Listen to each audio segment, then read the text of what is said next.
don't recommend it, especially, breaking and entering. If Nico's my partner, I'll do it. I'm right there with you, brother. Period, Nico. We don't agree on everything. Yeah, we had such great source material. Jennifer Mathieu's book was a beautiful story. And what's so great about the YA genre is they take their characters very seriously. That was one thing that we really wanted to make sure is that the characters felt like they were grounded and that we were taking tender care of them. I think we all knew how important the themes and the messages that we were trying to convey in the story were, and also wanting to respect the amazing author who had written this book, Jennifer, and her story. I think we all understood the gravity of it, but we were able to, give our all to each character, but also have a great time on set. It was a good time, and we're excited for people to hopefully enjoy the film. Not like that in a coffin, or whatever you guys did. That was the weirdest date I've ever seen. But the cutest. Who knew a coffin and funeral home could be so cute, right? Yeah, I guess. Oh, that's my thing. Amy, I don't know if you knew this, but my thing, growing up was I think I broke into a church on a date, into a cement factory. That's a good story. Yeah, I've been there. I've done that before, and it's a good time. I don't recommend it, especially, breaking and entering. And it's fun. It makes things interesting. I think it's really special between Vivi and Seth to have that moment in a place that they've grown up in this town where they know it so well. And this is a place where, they've never really been before, especially under that context. So it's special. I don't think I have been on a really weird, I've barely been on a date, I think. Yeah, I'd say, just like the go-to is usually a sushi restaurant, like sushi, a local sushi spot. Best butt. Oh, period, Nico. Period. No. But he was not kidding. I'll give you that one, Nico. I'll give it to you because you be shaking. Don't play. I grew up in the 80s, so we had crazy categories. We had most beautiful eyes and prettiest and class couple, like all this insane stuff that was so inappropriate. Inappropriate. I got one for kind of charitable give back. So I was involved in a lot of different charitable clubs from kind of my involvement with my family. I remember in school, I think I got voted like most kind. And for me, that was horrible. Like I was so destroyed over that. I was like, oh my God, that's what people say when you haven't done any, shown yourself at all. How awesome that, Lauren, you had that reaction. It just goes to show that when you're a certain age and someone's telling you who you are, it never feels right.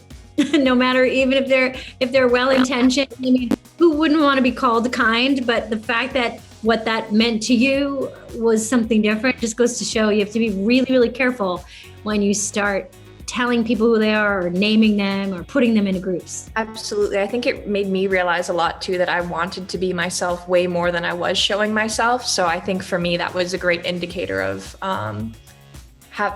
it made me have this drive to really open up more. My senior class voted me kindest. Yeah, I was voted kindest in my grade, and I was like, great, I'm a nerd, but I'm glad that people are left with a positive impression. I got another award, which was kind of lame, which was most likely to be on Dancing with the Stars. Oh, sick. That could still happen. I'd probably lose first round, so I don't. That's not happening. If Nico's my partner, I'll do it. Woo! Love it, Pat. I'm right there with you, brother.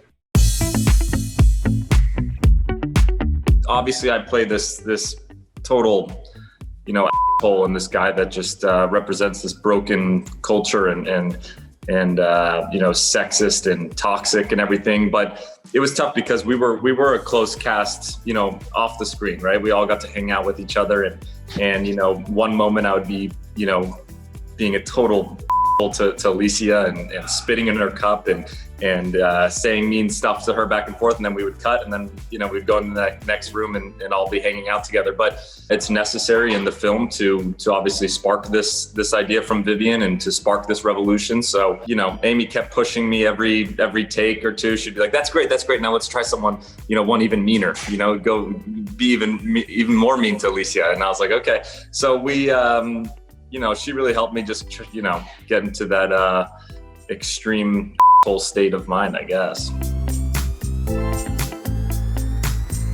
Feels great. I feel like it's this new wave of feminism and women really speaking up and feeling comfortable using their voices. And feeling like they have that space to do so. It feels like other things have been cleared, and so we have an open runway and we're allowed to just take off, and it's very exciting. I hope it just continues in that direction. Ferris Bueller's Day Off, which was something that inspired me. I always wanted to be like kind of a little rebel growing up. Yeah, just kind of like Ferris in that movie, but say Ferris Bueller's Day Off for sure was one of those that just made me want to just go on a little rampage with a couple buddies for a day, right? I don't know if it was high school for me, probably a bit younger, but I would say like Cheetah Girls and Breakfast Club.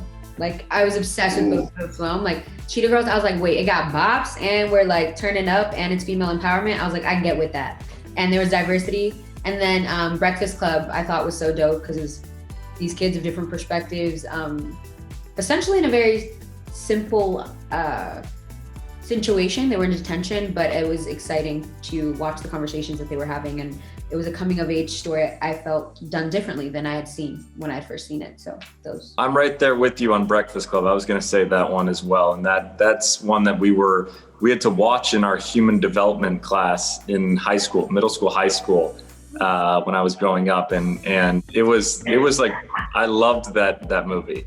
And it's exactly what Alycia said. And then maybe another one would be like Goonies. I loved Goonies.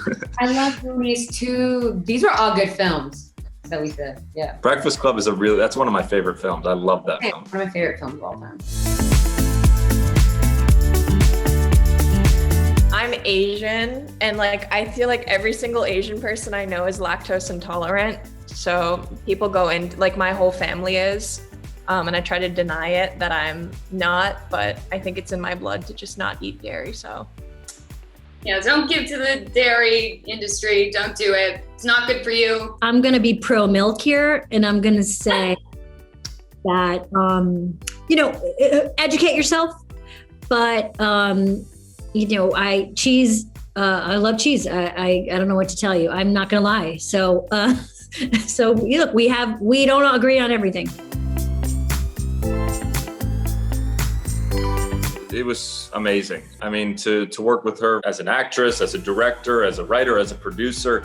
I mean, she's so multi-talented. It was really, a dream come true to work with someone like that. And I think that Amy is really uniquely talented, that she understands what it's like to be in, our shoes behind the camera and in front of the camera, so she can come out there, during a scene or whatever and come and talk to you and help you, perform a different way or get something out of you that maybe you wouldn't normally be able to.